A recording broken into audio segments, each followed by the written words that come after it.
High বন্ধুরা, welcome back to my channel জীবনে চলার পথে। তো বন্ধুরা, আজকে কিন্তু আমি তোমাদের সাথে একটা রেসিপি শেয়ার করবো। সেটা হচ্ছে চিংড়ি মাছের বাটি চচ্চড়ি। মানে চিংড়ি মাছের বাটি চচ্চড়িটা আমি কিভাবে বানাই, মানে আমার স্টাইলে, সেটা তোমাদের সাথে আমি শেয়ার করবো।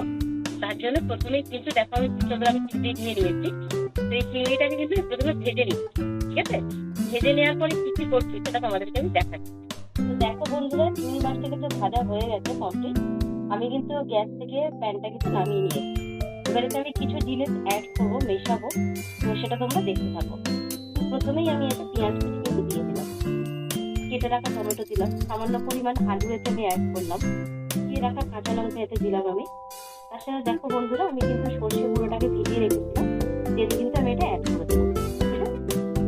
সামান্য পরিমাণ হলুদ গুঁড়ো দিলাম, সামান্য গুঁড়ো লঙ্কা এতে অ্যাড করলাম আমি, সামান্য পরিমাণ নুন দিয়ে দেবো, কাঁচা সর্ষের তেল পরিমাণ মতো কাঁচা সর্ষের তেল এতে অ্যাড করে দিলাম। তারপর কিন্তু এটাকে আমি ভালো করে কিন্তু মেখে নেবো, ঠিক আছে? দেখো বন্ধুরা, কেমন করে আমি মাখছি, এটাকে সুন্দর করে মেখে নিতে হবে। যারা একটুখানি তরকারিতে